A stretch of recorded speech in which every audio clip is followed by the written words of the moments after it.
All right, my man. Rolls or cornbread? Cornbread. Cornbread. Ooh, I like that. Grits or oatmeal? Grits. Grits. Okay. Dishes or paper plates? Which one would you rather use? But right now I'm using the paper plates. Paper plates. I feel it. All right. Sweats or joggers? Sweats. For real, I always see you in the joggers, man. I thought you was gonna hit me with that. Sweat joggers, whatever you want to call them. Whatever you want to call it. All right. Main hobby that ain't got nothing to do with sports. Let me see. Hobby.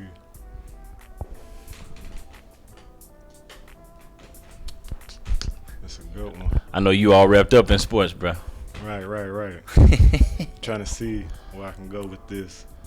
I guess mentoring kids. Mentoring kids. I can feel it. I love to do that. Right hand of fellowship. You know what I mean? Now that we got the randoms out the way. Oh, my boy. Sir. Man, you got a hell of a story and a hell of a journey, dog. And I want to dive right into it. But right off top, I met you when we were in high school. All right, we graduated same class, 2007. You graduated from McLean, right? Yes, sir. Okay. Now, did you go there all 4 years? Actually, we met, but we didn't really cross paths to high school because I played in AAU in middle school. And you were running with who? Blue Chips.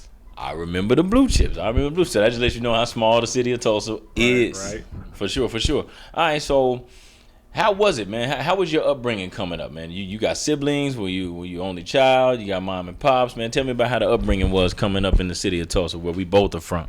Right. See, I'm raised on the north side. Parents split up around 5th grade, so I was bouncing back out of town, Tulsa. I feel it. Then Who finally came was back. where? My dad is actually in Oklahoma, Tulsa, Oklahoma. Okay. And then my mom was in Arkansas at the time. Got you. So I went from there, then she came back, and then we went to Memphis. We was traveling like we was in the military or something. That's what it felt like. I feel that. Was it ever tough on you to build relationships, and make friends? Yes, sir. Always being a new kid. Right. It was like you had to start over every time. I done went to several schools, so it kind of made me shy. And a lot of people was like, he's a quiet person. Right. So some would try to pick on me, and then some would try to just see who I was at that time. So it was a crazy experience. I feel that. Was there ever a time whenever you were having to relocate where you were like just getting comfortable, just finding a groove, and then you got to uproot and bounce? Or did you not even give yourself a chance to plant some real seeds because you're like, man, I don't even trust it. We may be bouncing around again. I wanted to live in Memphis. That's where you wanted to be? It was at the time I was growing up so fast, and I was getting into sports, like playing in little church leagues, and then streets hit me. Right. And I didn't kind of want to leave that because it's like I had so much freedom. But then when my pops called me and said he wanted me to get back in sports, it kind of like shined a little light on me, like, hey, you got opportunity. You're always playing against the people in the hood.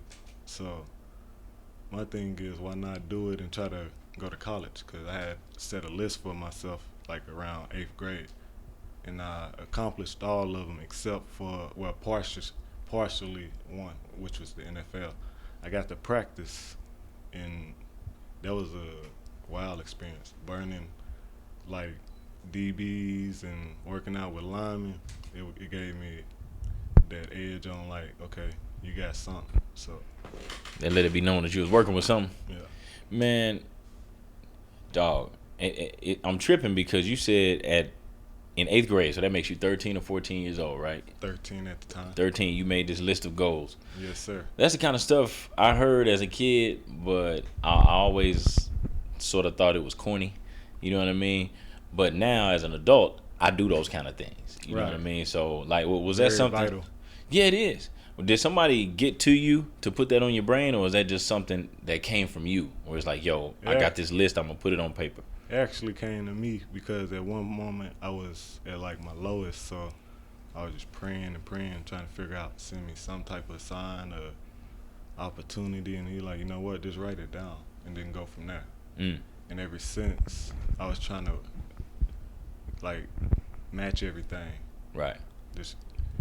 It was a lot of mix and match, but me was trying to put, okay, you got to get your grades to play football. You got to have this to get there. So I mean, I couldn't get a job at the time, so I was trying to figure out. So while those things wasn't occurring or happening at the moment, it was more so like, hey, take your time. You ain't got those type of resources or money, so at least finish school, stay in school. Right. And then at that moment, my pops had called, said, hey, blase, you got this opportunity to come back home. Do you want to stay there with your mom, or do you want to come back and play football? And I'm like, I want to play football. Boom. That was that one part where I was in the 8th grade, and it was like, hey, here it is. This the first, I guess, stop with your list as far as me or middle school, high school, college. So I was at the middle school part stage, and that was like one of my first. I guess some people call it a bucket list, but I look at it as just a goal list. I had achieved one goal, made it to 8th grade. So that panned it out right. I also got recruited to go to Booker T out of the 8th grade when it was me and a few other homeboys, Marcus, who you played with. Oh, Marcus Wilson? Yes, sir. Yes, sir. Hell of an athlete. So, yeah, that was a great experience. And then high school, which we had kind of seen each other probably a few times. Yeah. I mean, it was a good and then it was a bad thing. So my thing was steady yourself, even if they gon' how you say rag on you, being quiet and all that. Just stay. So I mean, eventually I ended up being one of the only seniors with a scholarship coming out of McLean that year. Didn't have that much help, so I mean, still was rocky from there because I was bouncing from either house to house or trying to figure out how to stay on top of my grades, and I think that was a major like turning point because it's like this time you're getting all these letters like K-State, Oklahoma. Actually went to the Oklahoma camp and got invited back again my sophomore year. So really, that was a great experience. Man, and so were you active in sports at all when you were with your mom, or you would? No, I mean I found ways to get in church leagues. I would just roam the neighborhood like any other kid, trying to figure out where everything is, where the people are, or the kids your age hang out.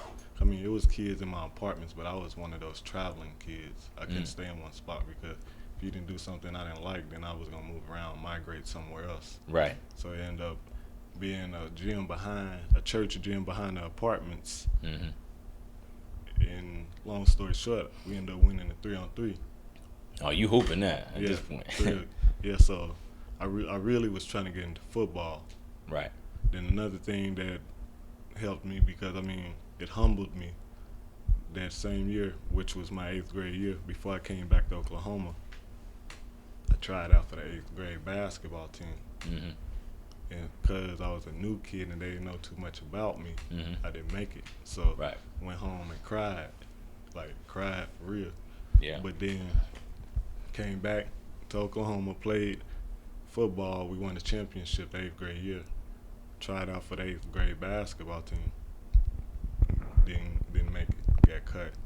So it was like, dang. So, you know, I never had the experience of being cut, and I wasn't. You know, I ain't trying to make it sound I was the greatest player in the world, but I always wondered, you know, how that felt, man. Because I can remember being in middle school. I went to Carver, and my 6th and 7th grade year, I can't remember. I think we may have had just one team my 8th grade year, but 6th and 7th we had that A and B squad, right? And I can remember going through the process whenever the coaches were making selections and cutting, and looking at the faces of those that were standing over there after coach made the final selections of the people that were going to be on the team. Man, it was unforgettable. Some cats was breaking down, and you could just see that it was just misery. But for most of them, that was the last time they ever came out. You know, their sports journey has stopped either because they realized that, I don't know, maybe they thought that they weren't good enough, or they just were like, hey, you know, I can't deal with the disappointment no more. But a few of them kept working. And then the next year, they made the cut. You know what I mean? So did Right. you always have that get up and go in you? You know what I mean? Or Yeah. or did you have to learn that over time? I think it was more of a learning point because I was still trying to figure it out. Mm. Dealing with the parents splitting up and then trying to see who gonna support you. I think I had a lot of that on my mind while I was actually in sports. Right. And sometimes I would kind of react, and they'd be like, "What's wrong with you?" And maybe it's like a relapse or a flashback of a bad memory. Right. And I think that was mostly what affected me in sports. Mm-hmm.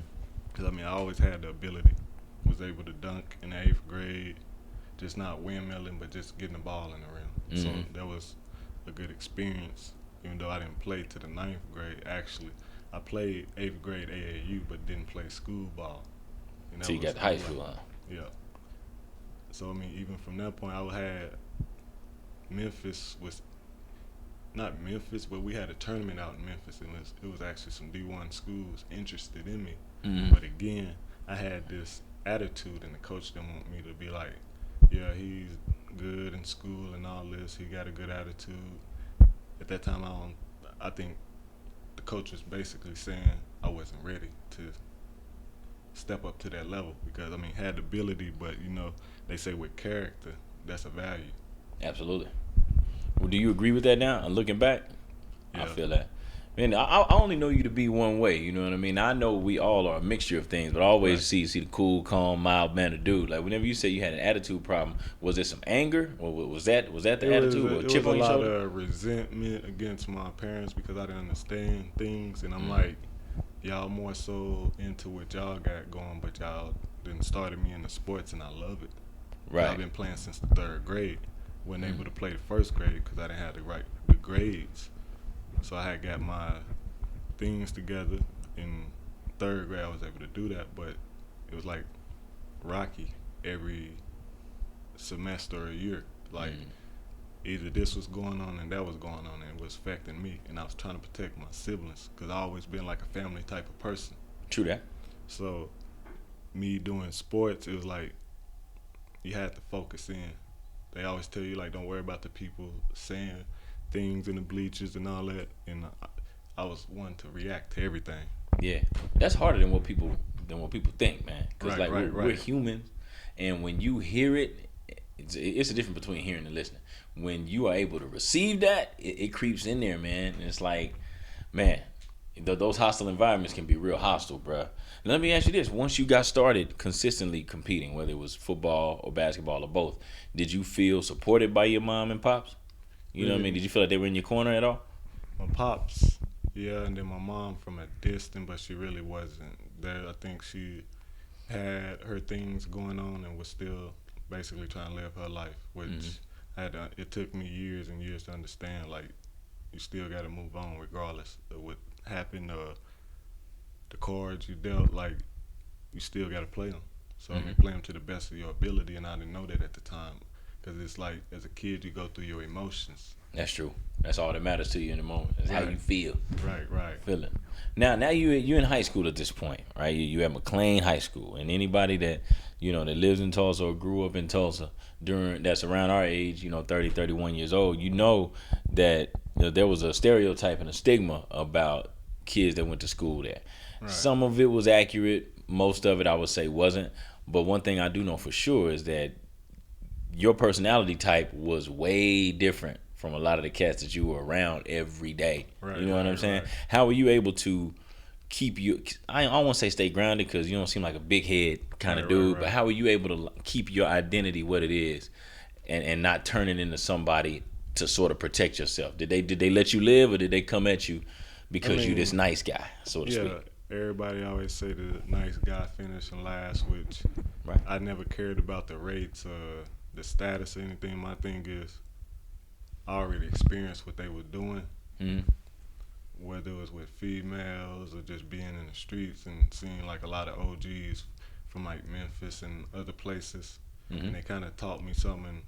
I always was one to respect the elders, even regardless if they drinking and doing their business. My thing was just know your place because, the discipline part of that part. So Mm-hmm. when I came back to Tulsa, it was like when I seen it all over, I'm like, I did that already, or the things y'all talk about, I didn't already discuss that in my earlier adolescence. So Mm-hmm. it was like just coming there and try to focus. And I was 2.5 type of kid because I was still allowing what the surroundings were doing at that time affect me. And I'm like, they act in a certain or using a certain behavior, which I had that.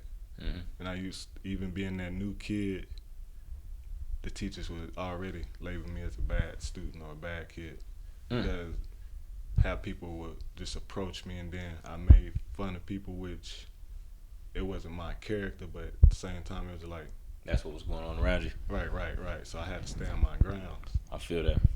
What was the competitive atmosphere like once you got in the gym and started playing basketball? Once you got on the field and started playing football? Because make no mistake about it, there's some hell of athletes coming out of there at that time, Right. just like now. What was the competition element like, man? Was it high? It was up there, I would say, because a lot of the people I went to school with or played with actually played against in AAU. So it's like when school started, everybody was talking they trash to each other, or Right. they was like, he's this person, you gotta watch out for him. So my thing was always to go for the head honcho, whoever was the top scorer, the fastest. Mm-hmm. That's who I wanted to guard, and that's what made me better. And then I also played against guys several years, maybe 5 years older than me. Right. Basketball, I done played against grown men, like in Arkansas, probably I'll say 4th, 5th grade, playing with grown men in the field. You know how we play throw 'em up, jack 'em Oh up. yeah. So I ended up That'll getting make a bumps man and out of you. bruises, shirt ripped, and my mama was like, "What's going on? What happened?" I'm like, "I was just playing football." Mm. So I mean, those things kind of taught me to just like, man, give it your all and just believe in yourself, because when you playing against older people or more experienced, Right. they already know what your move gonna be, or they can kind of predict that. Mm-hmm. And when, like I said, when I came back to Tulsa, thing was when I was playing against y'all or Marcus, I was able to adapt and hang with them. I wasn't Gotcha. just no off-brand or no regular kid just trying to play sports. I already knew the game Right. at that point. So it was just like these kids actually pushing themselves to the highest limit. Me, Mhm. I was just trying to adapt and see, okay, do this, do that. Then stole the ball and intercepted it here and there, but it wasn't consistent like they were. I They were got you. consistent because they was always, to me, they had the support and resources. Me, I was just getting my feet wet. Right. Even though I had the ability and the athletics, I was still getting my feet wet. Still trying to understand the whole thing instead of just, okay, I'm an athlete, I'm gonna go in here and do that. And sometimes I didn't get marked up or fail on that hardwood, and I feel it. everybody know how that feel. Yeah, So man. it woke me up. Was there ever? It sounds like you had a lot of perspective at an early age. Did you ever deal with being intimidated or fearful or nerves at all, or were you always sure of what you could and what you couldn't do? Really, it was just, I don't think I thought about it more so until afterwards, but it just like, get out there, don't think about it. I mean, at times if Probably I the best thought way. about it, I roll my ankle, or I hurt something trying to think about how to do this and do that instead of just going out there and doing it. So Right. I really didn't never have no thought at that time. It was just automatic, just go. I feel that. And you mentioned a little earlier about bouncing around from house to house. What was that in Tulsa? Once you It got was back, everywhere. It was everywhere. It was. I mean, even in Arkansas, Okay. because all we had was a car at that moment. Mm. And I remember seeing my mom cry, and it kind of hurt me, knowing that me being a kid, I can only do so much. True So that. that played a big part of me being more, how you say it, mature. Because when I came to play against like the Marcus and them, Mm-hmm. I was able to hang, like I told you, because my mind was already past the little kid adventures and like the childishness. Right. I was more so think I was more of an 8th grader when I was in the 7th grade, and like a ninth, I was always a year ahead somehow. Based on a lot of the circumstances you had to deal with. Right. I feel that. So when you got back to Tulsa and you with your dad, how different was that experience? Was that living arrangement versus? It's like going from poverty and being rich. See, I didn't want everything, the Jordans and everything. Right, you a low maintenance kid. I didn't really care for it. I just wanted to play sports. So that was like really my key to just being successful, coming at the lowest point of anything, Section 8, all that. So it's like, you know what, you got this opportunity. I know you want those shoes and these things, but my thing was just be grateful to be able to play. Yeah. I mean, sometimes I didn't have the matching shoes like the team, so it was just having cleats and a pair of gloves. Not the best name brand, but something. Right. Enough to get the job done. Right. I feel that. So, man, when you graduated in 2007, right? Your college, well, I don't even call it college career, but your career and life post high school sounds like it was a roller coaster ride, bro. Take me through that. Like, what was the very first move or the first stop once you graduated high school? I was nervous because now I'm playing with grown men again. Okay. Where at? Going to NEO. Going to my NEO. Scholarship. I mean, I could have played at this Division II school in Missouri, and then Boise State. But the thing with Boise State was they ran out of scholarships. So my thing is like, I don't got no not opportunities. I don't have no other alternative because not too many people know about me. That's right. NEO, me being that hometown kid, they came to my basketball games, and that's when they really discovered, hey, make sure he's signed and make sure we get this kid because he's bigger than what I thought he was on the film. Mm-hmm. At that time, I was just cut and chiseled. Right. And kind of a little stocky. And then I didn't grow really until like sophomore year. Like I grew a little bit in high school, like from 5'9" to 5'10", and then it seemed like I had like that right growth spurt for like a DB corner. Mm-hmm. And from there I knew I was set, but still had the mentality needed to catch up on something. There was always something affecting how I thought at that moment. What was that something when it come to that point? Because it sounds like you had it figured out. Yeah, just trying to take care of my family and then trying to be having to do some grown stuff. Right. So it's like, do I do this? Do I give up? How can I do this and take care of them? And me not listening to the wise ones that gave me the advice, it's gonna hurt, but you're gonna have to leave the state and let your family not say suffer, but deal with what they can deal with while you gonna accomplish this goal and dream. Mm-hmm. And that's where from there I was always coming back home to see how they were doing. Then we had incidents where I'll walk out of team meetings and everybody like, dang, he cussing, who he yelling at? Because there was something going on at home and I couldn't just really just get to it like I want to. I mean, even on the plane, it's going to take a minute. Yeah. So that, I think those things affected me. True that. Did you end up going to NEO? Yes, sir. Okay. I finished it for 1 year. I mean, I did it for 1 year, and then after that, I was trying to get out of Oklahoma because it was like the coach. This would really happen when I went to NEO. The same coach that recruited me, gave me the scholarship, ended up going to Northern Colorado, and that kind of hurt me because it's like, dang, somebody that was interested in me or kind of gave me opportunity just left me out here. The coaches, once again, it's like I started over. Coaches don't know too much about me. They just knew that I came from McLean and I was an athlete. Right. And then I had to battle against the upperclassmen, and a lot of them would still look at me like, that dude kind of good, but he ain't finna get my spot. And True the coach told me, you're going to have to be second string or third string because we got to play these upperclassmen. Right. So my thing is, I'm like, I can play past them. And I think that's where the attitude started because I think something triggered that at the moment where they was telling me, no, I can't do this and do that. So I went to the offensive side, and I started just catching everything. And I wasn't a receiver, but it was kind of some type of animosity I had towards that defensive coach. And I was telling him, like, I'm better than these dudes. And everybody was like, man, you need to play receiver. But that day I found out, when they said all that, it was like, I should have played more receiver than DB. I wanted to play DB in safety because I wanted to hit and take my anger out. And I'm like, there was people once in like my corner saying, hey, channel your anger, because right.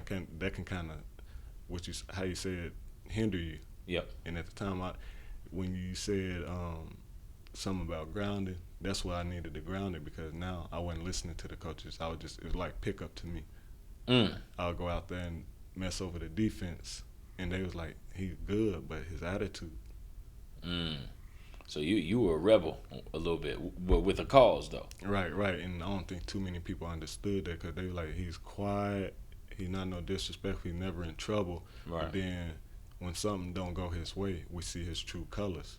So you didn't deal with adversity very well then. Right, because I didn't know how to, at that point I didn't know how to adapt, because I was always, like, when I played against Marcus, there ain't nobody tell me no, there's like guard him. And I ended up being in the starting five way back then. So that's why a lot of people like, man, you athletic. Right. Like it's hell. Like, what you doing? And I didn't understand what they were saying at the time. I heard them, but I didn't understand what they were saying. I feel that. I mean, it's always a tough deal when it comes to college athletics, when the coach that recruits you ends up moving on, because whoever replaces them or whoever you're left with, they may not see the same thing in you that guy saw. So, I sort of feel some of your frustration on that. So, and also for football players, man, it's rough in Oklahoma because you only got one junior college that got football. Right. And when you look on the basketball side, which is which is my deal. Everybody. Name them, whether it's Seminole, Murray, Connors. Connors, all that. It's just sort of one game in town for football guys. So even if you're good, it's like, well, get in line. You know what I mean? So did you leave on your own by your own choice? Yes, sir. Okay. Did you finish the entire year, or you jet after the football season? No, I finished the entire year, and Okay. It was crazy because I was like stumbling with my grades the first semester because I was trying to adapt, and then somehow I get a 4.0 my second semester. Wow. But still, hell of a turnaround, man. Yeah, and at that point I was getting recruited by Arkansas, Purdue, Northern Illinois, and a couple other schools, but I just didn't have the attitude. Did you play that season at NEO or no? No, because they red-shirted me. They Redshirted you? wanted me to, like, they were basically trying to save me, and I didn't understand that. I didn't either, man. I heard anytime I heard the term red shirt, I thought immediate disrespect. Like, you red shirt me, I'm leaving. But that would have been dumb. Right. So you red shirted, you got another year of eligibility, and you actually ahead of the curve academically at this point, right? It was like breaking even. I feel that. So what that summer look like? The summer after your first year at NEO. Like, what were you doing, and did you know what your next move was going to be? How did you get there? I actually left right after the semester was over because I didn't want to be there. It was like my first time being that far away from home, and then just in a different, like, it wasn't a city, it was more of a town. Yeah, small town. So it's like I couldn't really see outside of that, and I'm like, I can't be here. I feel like I'm stuck. Yeah, and I feel that. That's when I You're inner city kid. Yeah, I made that move to Las Vegas from, like, it was the 08 year. We graduated 07, and then that August I went to school immediately. How in the hell did you end up out there? Was there an opportunity that came and got you, or did you just move on a prayer? My mom had actually moved out there, and I haven't seen her since graduation. So Okay. I wanted to go out there and just. I had actually took one of my professors in college, like, advice as far as she was like, you just need to move out of Oklahoma for a minute, come back and visit every once in a while. But you're a bright kid, and I see that you got a lot of going on, so maybe it's best that you leave after, like, whether you graduate high school or graduate college, kind of just venture off, try to find something new. And at that time, that's when I went into I applied to go to UNLV and got in, but couldn't play football. Talked to the coaches and actually was at the long table of the meeting. Mm-hmm. And my mama was there, so she was excited, but she was like, "It looked like you don't have enough credits to transfer." Because coming out of high school, you had to be what they call it, a qualifier. And I wasn't a qualifier because I didn't have a high ACT score. But he seen that I was in school already, and he was like, "We would love to have you, but the grades is like the NCAA don't play about that. The NCAA." So he was like, "I wish we could pull you in, but you can try these choices. You can either go to California or Arizona because they didn't have no football in Nevada, period. So it was either California or Arizona. And Arizona was cool, which I ended up going there at the end. But I wanted to go to Cali because I always thought big, so I was trying to expand to the biggest city as possible. And I ended up going to the Bay Area, which is around the San Francisco area. Mm-hmm. Had two college coaches talking to me and was interested in me. But when I went to go meet one in, I think Solano County, California, somewhere up north, he wasn't even there. So it's like, you had me drive like 11 hours to this school and you're not even here. That was like another slap in the face. So end up not linking up, communicating. I think I don't know if it was Facebook, MySpace. It was something, one of those social medias back then. Mm-hmm. Ran into one of my Pee-wee football team homeboys, Devin Reed. Right. He told the coach about me, and the coach was already like he was not, I won't say excited. He was like, okay, he sound real. He good. was interested. Basically, he was interested, like highly interested. And this is where? In Phoenix. That's when I went east. It's still west, but I went east to Las Vegas, so it was about a 6 hour drive, and he gave my mama gas money.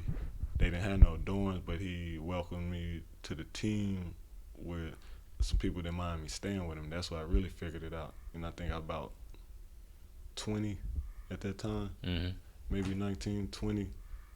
And it was like, you gotta work and you gotta go to school. And I didn't work, so fortunately, my teammates didn't pressure me to do that because they seen, and he got all this stuff on his background, but he's good because I actually practiced with him, like on outside of the, like, I say we just practice outside of practice, or really just running around. Yeah. And they seen that I was good. Right. And they was like, yeah, we need him. Long story short, I ended up having one of the highest verticals, I want to say, in history at that school because we did a little combine test, and I ended up getting a 42. There you go. So for a cat that's under 6 feet tall, bro. Right. Now, what's the name of this school? I know you said it's in College. He said just that's in Phoenix College. Yes, sir. Okay. Man, it sounds like you were able to find, I don't want to call it luck, but some blessings in disguise every step of the way. You know what I mean? Right. And so, go ahead, take me there. I was saying the thing with that was, if I would have had the mindset or my mind focused on like just playing sports and leaving everything off the field to itself, I would have been a lot more successful.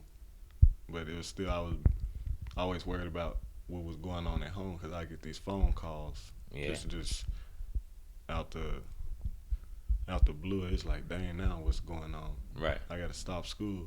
So it would be to the point where I was performing good on the field, but I wasn't performing good in the classroom. And then I was performing good in the classroom, but I wasn't performing good on the field. Right. So it's like I was like going through the emotions again, trying to figure out like, why is it always bothering me when I'm trying to do something to my fullest peak? And I have to deal with something on the back burner always. I go home, it's like I know something is bad happening or I'm about to get some type of bad news. And I think a lot of players seen my frustration when I was in Phoenix because they was like, hey, he seemed like he bipolar because one day he's smiling and the next day he mad at you. But I really wasn't mad at people. It was something, I think I wasn't opening up, letting people know what was going on. And it was like, I guess I was trying to protect that. I didn't want you to know too much about me. So that's why you probably back then didn't know too much because I was like, True. I was set on it. Like nobody's gonna know that I'm going through this. That's a dude thing, I think. You know what I mean? And you can really sort of link that to all the other stuff that you talked about growing up. You know, moving from place to place.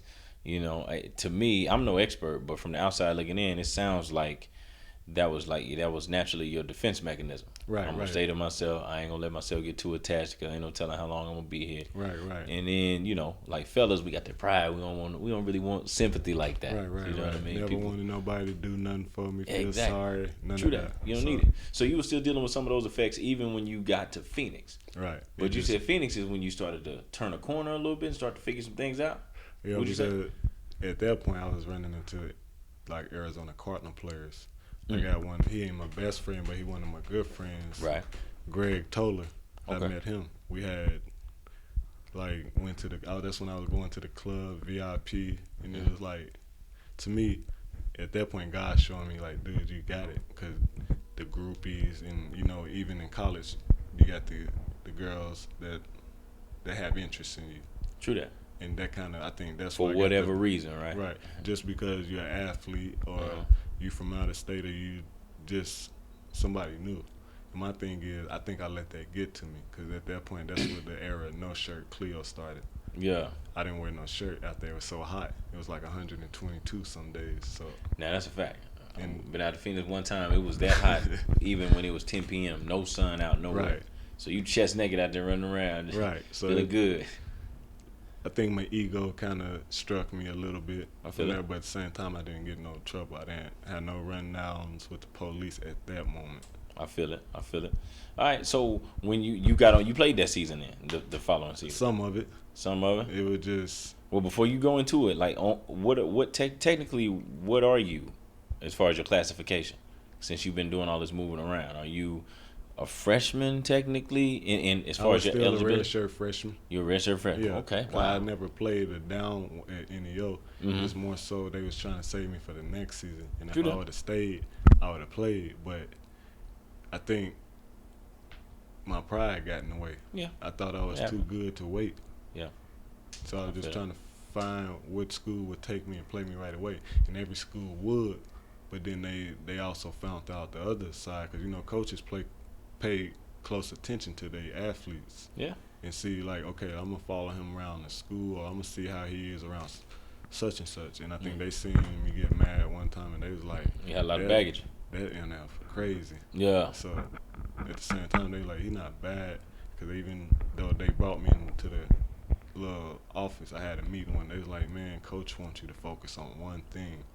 I know you got this going on, but leave that at the house. Like, True that. And let's take care of this and win these championships. It didn't dawn on me. So true that. At that point, they was like, man, you got all this ability, but you're not really worth nothing because the attitude and character is not right. Can't get out of your own way, kind of deal, huh?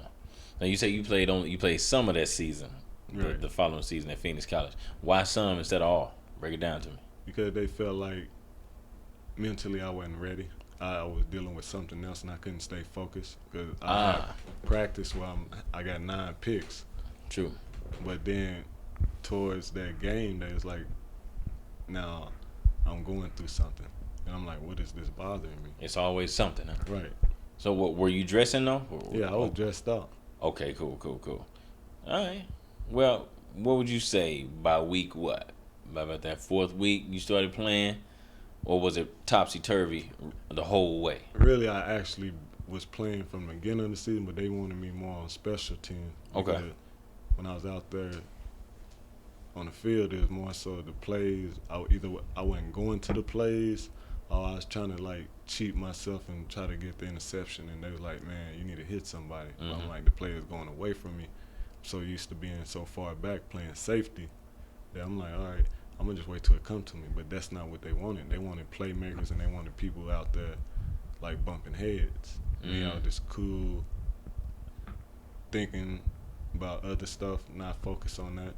Okay. So it really is just like when you're on that field, you got to be focused on that ball or on the play, not on what's going on the outside of it. When they're telling you these things, is it registering in that moment? No, I don't think it was at Oh, that okay. moment. It was just like I was letting my mind take over me, and I wasn't listening. I was hearing them, but I would never listen to them. Did you think it was just a bunch of BS that they were Right, kind right. of I'm just? like, you keep telling me this and that, I know. And at that point, I thought I knew it all, and I'm like, I got you. Okay, so once that season concludes, what happens? Are you back for your redshirt sophomore year at Phoenix College, or did you make another move? I think I made another move. I tried to actually go to. No, at that point, I think I had to go back home because it was like an emergency. And when you say home, you talking back to Tulsa? No, Vegas. Back to That Vegas, was where home. your mom? Right. Okay. Dang. So you went. You answered the call, so to speak. Right, and I should never left, but I came back. I ended up coming back. I actually left like mid-season because I had to deal with something, and then came back that spring, and they was like, one of the coaches like, look who back. And that time I think they was kind of pissed off. Like, what they kind of done with you? Right. They was kind of done, and he was not. I mean, at the time he was still playing me, but now he didn't want me to play the position I came there to play. It was like outside linebacker. So then I went, did the same thing I did at NEO, went to receiver, and you heard all type of like curse words out of his mouth because I was getting behind the DBs and scoring. Right. But he wouldn't let me play because, again, it's the attitude and the character. Yeah. He know what I can do, but the mental part of it, you got to have that too, and I didn't realize that. That's true, and I respect your perspective on that because it comes down to you're an investment at that point. Right, it's business now. Yeah, and it's hard for them to put a lot of trust in you when they don't know whether or not they're gonna have you from day to day or week to week. You know what I mean? But yeah, as you get older, you figure it out. Right. So after that year, right, what happens then? After the Phoenix College chapter, what are you, 21 at this time? Yes, sir. Headed into your redshirt junior year. It was still sophomore. Still sophomore? Yeah, okay. Because I think you had to play a certain amount of time for you to go on to the next year. And they had something going on where you could still do the same thing like a freshman, but with the sophomore year because you had, I think, 5 to play 4 years. I know what some you mean. Type of NCAA. 5 years to play 4. Right. Something like that. So, I mean, did that my sophomore year. Then I think I came back home for a little bit, and one of my friends told me to come to Langston. I was going to try out with them, and the coaches, the same coaches that recruited me in high school, actually was at Langston, and I was going to go, but then I didn't like it. And you didn't like it? Did you get there first? yeah, I was there. I actually spent like 2 months before like either 2 months, a month and a half before the semester started. Also, so you out there over the summer doing summer workouts and all that. They want not even the workouts. I don't even think. Well, I couldn't be with the school because it was transcripts issues at that point. But I was still in school. True that. So I didn't get all my transcripts, so I wasn't just able to just go straight in there. Something ended up happening. Ended up bailing back out. I think I went to TCC for a semester, and then I went back to Las Vegas. And there, I kind of like think football was done. That's what you were feeling at that time? Yeah, because I'm like, I don't know nothing else to do. Nobody's giving me no information or trying to help me do this and do that. So I would say I ended up getting this call from one of my good friends from McLean. He had went to this Division II school, HBCU in Missouri. And they was saying the same thing. They like, man, we'd love to have you, but your grades. So at that point, it was grades. Right. More so than my attitude. And I think I got mad at that. Ended up leaving, going back to Vegas. I want to say, what year was that? No, actually, moved to Arizona. From Missouri. Right. I was done with school, went back to junior college. This time it was one of my rival schools, and I could have played, but I was like thinking, too good for this. I'm not gonna play JUCO again. And I think after that, that's when I tried to turn pro and tried out for the schools. And schools, the teams. And the thing was, I didn't have much film, so at that point, it was hard to even get in there. Yeah. What was that plight like? I don't even know what would be the first move that you would make when you decide, hey, I'm gonna try and turn pro. And where I'm coming from with that is, with you being a football guy, I'm a basketball guy. I played ball in college with some guys that wanted to go overseas and continue playing after college was done. And to this day, I don't know the first step to take to go about that process. Like, so with you saying, I'm about to try to go pro, what do you do first? Like, are you making calls or what's happening? You don't have a lot of family? I didn't know. I was just trying to sell myself and just be basically a salesman. And like, they would look at me, but they was like, he might be like some random dude just trying to try out. Yeah, right about the streets. Right. And you know how they stereotype you if you didn't come from a big school. So my thing was, I had the speed and everything, but they still, like, at that point, everybody's good. So I'm like, either I got overlooked at some point, or it was just, like, one point, this dude from USC, he was way slower and he was stiff. And to this day, he's a professional football player. But the thing is, I was better than him.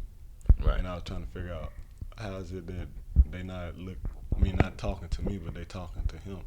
And I was basically a nobody, and it was like hard trying to even digest that. I'm like, dude, you done ran one of the fastest times out here, and they picked this dude over you.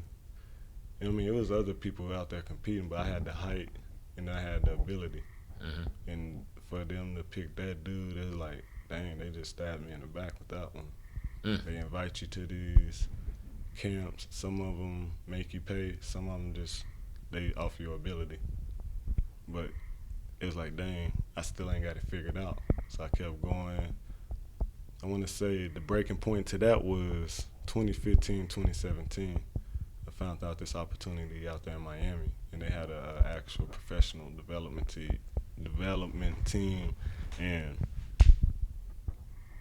they actually was paying. So I think the money kind of stirred me away from the dream, just to sign the contract. And to this day, I still got the contract on my phone to remind me, dude, you know how much money you could have made? But the contract was for $300,000 for 4 years. That's not much for an NFL player. No.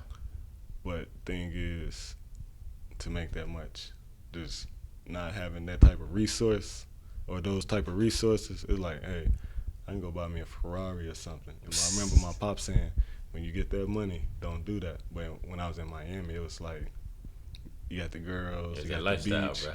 You got these, like, what you call them, club promoters. Yeah. Hey, I can get you in here. And I done got in clubs. We don't do walk straight in on the VIP. Somebody else's VIP. Right. While everybody else is partying and can't even get in. And I'm like, how do we got these, like, privileges doing that? And people don't even know who we is. But they can kind of see the persona on you when you walk in. Okay. Whoever that is, he's somebody. Right. It's a group of dudes, and they look athletic. So that was the thing. Like, let's let them in. At that point, got messed over on the contract. I didn't have an agent at that time either, trying to do everything by myself. And I'm like, did that scare you at all, going through that process by yourself? Right, because, or were you just like, man, forget it, I'm just gonna roll the dice, whatever happens. It was more, I didn't know what would happen next, but I'm like, if I'm achieve a goal, I might as well go hard at it. And I was doing that. I ended up running like I was top 3 fastest in the whole count.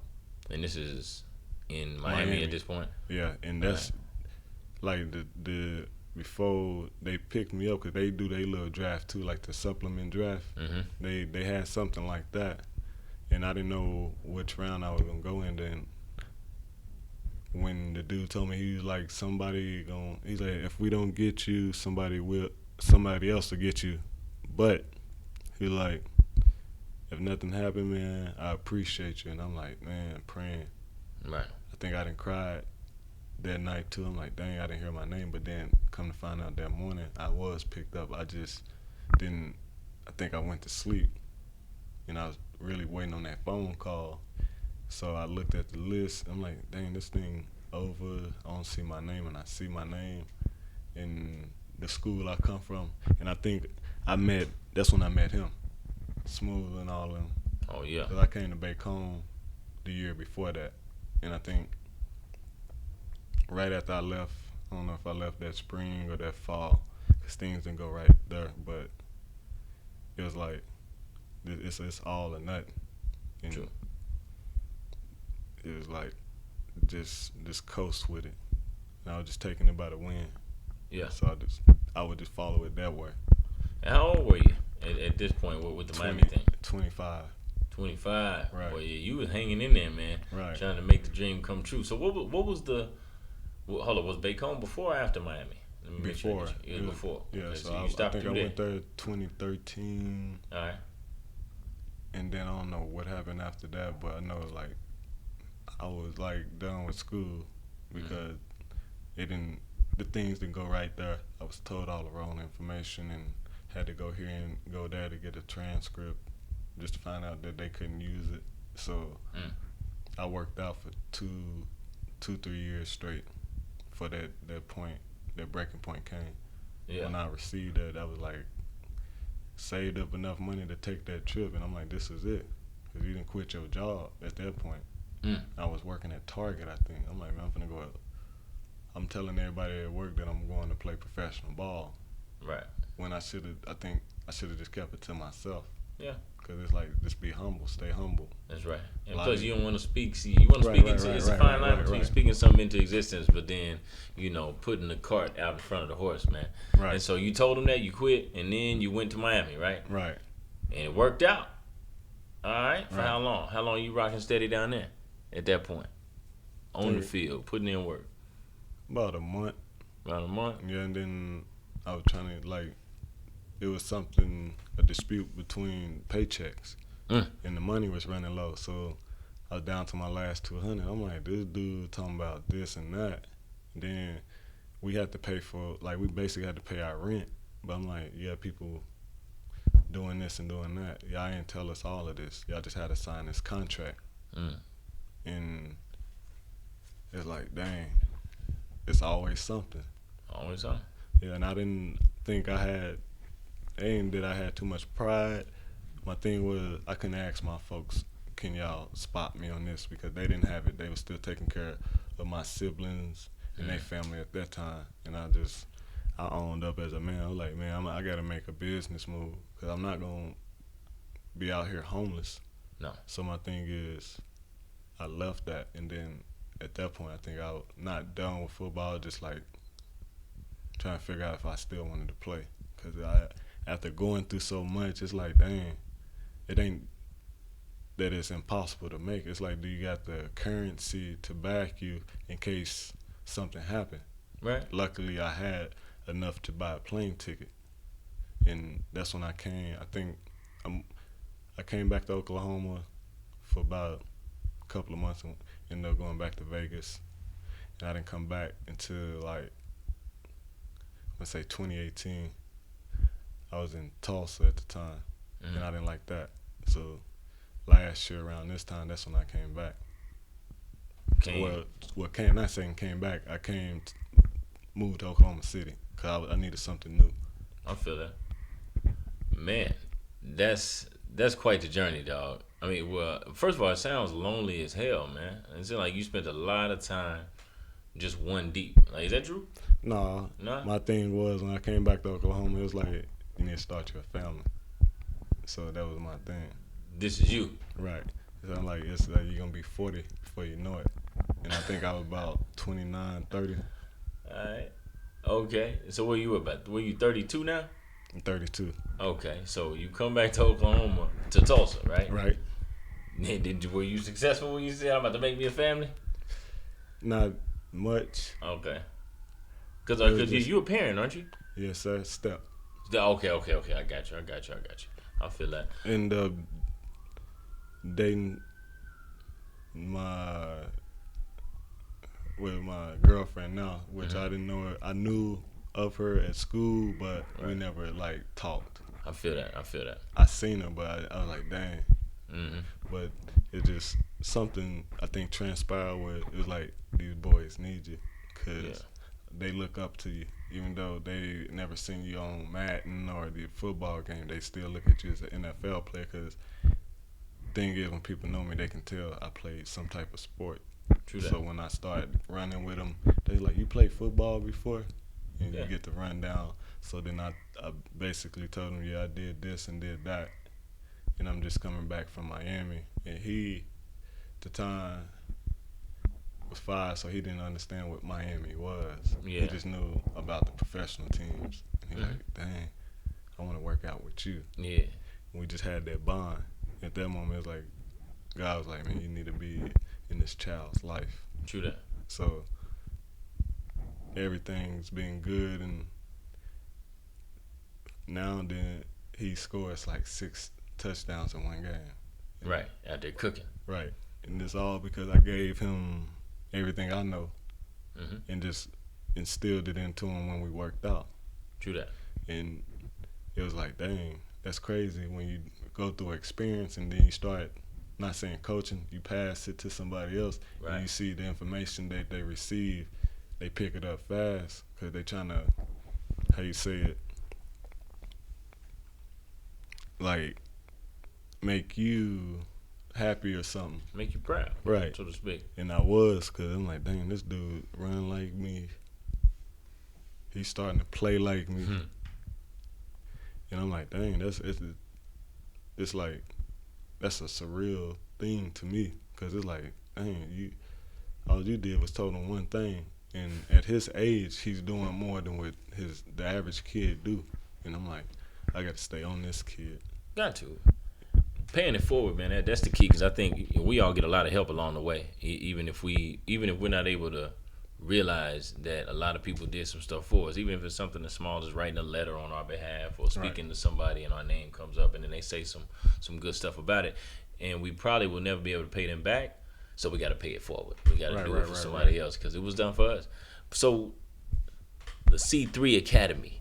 Yes, sir. Break that down for me, man. You know what I mean? Obviously, from what I've seen, correct me if I'm wrong, you have started your company, your business, yes, all sir. Right? And because I'll be honest, a couple weeks ago, I got the request from you on Instagram. I didn't see your face or your name, and I'm like, man, what's this C3 stuff right here? I'm like, man, it's spam. But I was like, no, let me give it a chance. I took a second look and went through the profile. I was like, oh man, this is Cleo stuff right here, man. So how did it come about? What all does it entail? That brings me back to AZ. Like, I think when I started training, that's when I figured out, I'm like, I'm going to go to school. If I'm going to go to school, I need to get something out of it, learn something, some trade, something. So I jumped majors probably about 4 times, went from business management to psychology to what else? It was something else, and then my last major was exercise science, kinesiology. And that's what I figured. I'm like, dang, I didn't know you can become a personal trainer, because I love working out. And years before, like, I don't know if it was during my adolescence, but somewhere on down the line, somebody told me, like, even if you don't make it, you know that you can train people, become a professional trainer or something, like help people get healthy. And at that time I wasn't trying to hear that. I was trying to play football. Yeah, one track mind. But I'm glad that I put that on the back burner, because my pops always told me, even though you don't use some information, stash that information in your library, because one day you may need it. And personal training really kind of helps me stay close to football, or like just sports in general, because it's sports. I'm a sports fanatic. I don't care who playing. If you're good or not, I just like to turn the TV on and hear it, because it makes me feel like I'm still in the atmosphere. But with the C3 Academy, it's just something me and my brother started. which he's currently in Arizona running it out there. We're trying to do multiple locations, and we had this goal since like 2012. So the thing with that is, like, I'm gonna give back to my home, which is Oklahoma, and that's why I started it out here. And that is, it entails like toning up. Really, we have therapy, not the best therapy, but like we kind of use what we got right now, and we're trying to kind of stick our hand in everything, like with the boot camps, the senior exercises. It's not just mainly for sports. It's more so to teach you about health. And my I want to say my niche about that was, if I can improve your health and have you feel good at work, which that's how the average athlete feel when they play. If you look good, feel good, and play good, then I think I didn't achieve my goal as far as helping that person. And my thing is, yeah, people try to figure out this quick get rich scheme, but my thing is like, this is something I won't last forever. I'm gonna pass it down to my kids. So I said, you know what? While I'm not playing sports, or whether I'm done with sports, I need to start some type of business. And I think I hit the waters with this sometime last year. So every now and then I travel from Tulsa to here, trying to expand my business, because it's still new. Not too many people know about it. It just got on Google probably sometime in January, and I get the emails every day. So it's like, dang, it's hard trying to run your business and trying to fund it, and then now you're dealing with the IRS, and I ain't made money to really just be trying to send them papers, but it's like, it's still fairly new. I'm still learning. Yeah, so the beginner. I'm still on the YouTube or whatever, like, resource I can use to kind of expand that and help me like grow on my business. I'm gonna do that. So I'm still, I would say, a beginner. Ain't nothing wrong with that, man. Investing in yourself. We still early in our process over here as far as the pod goes too. What's the what are the age groups? All ages. All I ages, want to huh? deal with everybody. I'm Yeah. not biased. I don't care if you're good. I don't care if you're great. My thing is, health is always gonna be your main like source to go to, regardless if you're done playing or you currently playing. My thing is, I want you to feel the best mentally and physically. Like I said, it's not just about sports. It's trying to teach people about the health, what to eat, how to like use your proper rest, like stretches, whatever it may be. Like whether it's medicine, because like now that I'm certified, I can deal with chronic diseases, everything. And I know certain drills, exercises for a person with like cancer or like a heart disease. And I'm like, to me, that's worth more than being in the NFL making millions of dollars. Because my thing is, you can't really just do your business like that. And at this point, I'm starting to learn, like, you gotta listen to your body. Somebody told me that, like, just because it's a opportunity out there and it comes with a lot of benefits, still be aware, because that one injury or that one bad turn could cost your life, and now you got to start over. You trying to take care of your family, you trying to do this and do that, and it's like you got to come to the reality of it. Like, how you know these coaches ain't gonna keep sending you here and there? Like, no, go try out in Indianapolis. No, go to Florida again and see. If I didn't have time for that. It's like, this time I got these kids in my life, and it's my job to make sure that they get the best. And C3 is something gonna be passed on to them one day. Me and my brother already established that we want our kids to run this, even if they don't want to run it, have something to lean on in case something don't go the way they expect it. I can appreciate that. Here's how I want to wrap it, man. You work in the field of behavioral health right now with some very underprivileged young men who were born into some circumstances that they had no clue about. They had no choice to say yes or to say no, and say that they're just kind of in the system, for lack of a better term, without a lot of advocacy from their loved ones, and they got their issues, as you know. Man, what's that experience like? What are the challenges, and how rewarding is it on the good side? So the good side and the bad side. The thing is, I deal with a lot of personalities, and it took me time to grasp it. But it's like, I mean, you deal with patients when you're a doctor, and sometimes you can prescribe them a certain medicine, and so to speak, they come back and they chew you out because it's not working. Well, with these kids, I give them advice, and sometimes they take it and sometimes they don't, but it kind of helped me ground myself because I was once them and I know how they feel as far as not being with both parents or having some situation that kind of hindered them from being on the outside instead of inside of the group home. A lot of them look at me as like, they call me Coach Harris. I don't know if you ever heard them say that, but they a lot of them starting to call me Coach Harris. They know about the Miami days and all that, and I think that's what kind of sparked their interest in them want to be around me. And I love being around those kids because I used to think I was unfortunate, but they really don't got as much as I had, and I didn't have that much. So it's like, even at 32, you got to be humble because these kids look at you like you get to do what you want. You got your freedom. You don't got to go to bed and all this because they big on being told when to go to bed by somebody other than their parents. And it's like, you got to take a step back and respect them. But at the same time, you got to make sure you guide them and direct them the right way. And I'm big on that. I done worked in all 3 houses where I work at, so all the kids is constantly, when you gonna come back over here and work?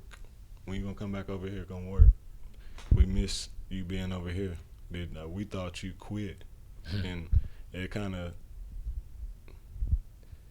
touched me because I'm like, dang, these kids don't got nothing. Here I am at times, and we all ungrateful for certain things, but it's like you still got to be thankful for that moment, and just to see them when they wake up and they happy. Hey, Coach Cleo, like, I thought you was off today, like, blase. And at this point, it's like you fathering them because they need some type of father figure. And I deal with a lot of boys from 13 all the way up to 18.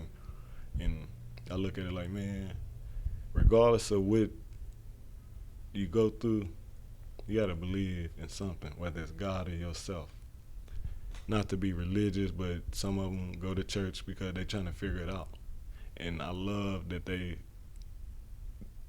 fellowship that way because it's like, even though these kids go through something, or even though a person can go through something, like when you lean on God, he kind of help you get through it. And that's all I tell them, like, believe in him. Anything I can give you as far as advice or comfort you to where you don't go AWOL or do something crazy and go to jail, because a lot of them be thinking about it. I'm like, just come talk to me. We take that walk. And since I've been there probably about 8-9 months. It's been, I actually love it because I look forward to helping them, whether it's something right down at a goal or just achieve their daily chore. I love helping them do that and being there for them. So then when I see my own, they already cleaning up at 3 and 7. And I'm like, can't really mix the two, but now I know how to bring them up. Because these are older kids, middle and high school, so some of them is on their way to being on their own, some of them on their way back to their parents or adopted family. But I always tell them, regardless of what staff tell you, I want you to leave here knowing that I care and that you're going to always have opportunities out there. It's not going to be that they just finna throw you out in the world. Even if you got to contact me, I have resources as far as college coaches or even trying to help you get a job. I don't mind taking my time out to, you know what, this is my off day. Let me go see what he on. Let's go fill out some applications. Get the feel of that. And I preach that every day. Instead of playing a game in these tablets, y'all need to start structuring y'all mind and preparing yourself for when y'all leave here, because a lot of y'all finna be out here in 2-3 months or 2-3 weeks, and it's gonna be the real world. It's not gonna be no more you gotta eat this type of food or you gotta stay with this bunch of people. You can actually go out there and venture with different people and meet new people and find out that the world is a bit crazy, but if you go about it right and you take care of yourself, things will happen for you. And I tell them, I give you the benefit of the doubt. Like, all y'all got abilities to be something. So don't let this place like knock you off what you think is possible just because of what you're going through. A lot of them didn't have the mindsets I didn't know I could be a construction worker, or I didn't know I could build on cars. I'm like, yeah, you're gonna get that opportunity, but you can't go out there and think that everything's gonna be given to you or people gonna feel sorry. You still gotta work for it. I told them, one day y'all gonna be my age. Don't wait that long to figure it out. I'm trying to tell y'all now, take care of y'all grades. Some of y'all that's interested in college, go, so you can find out that it's all type of diverse people. And that's the I think the greatest asset to me is to be there for them, to give them that knowledge on the outside of that building, because it's like they feel like they're in jail, and I'm like, this is not jail. Even though we get to go home and all that,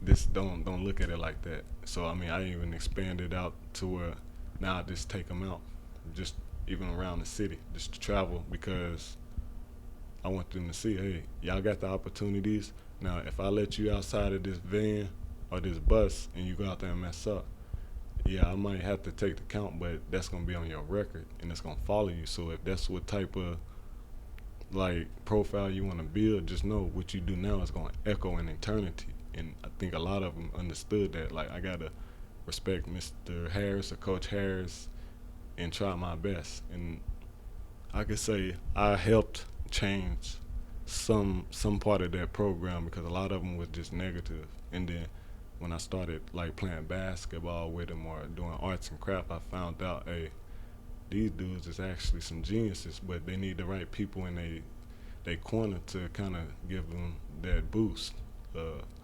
motivation. Like, hey, go for it. Regardless, if you fail, at least you learned something.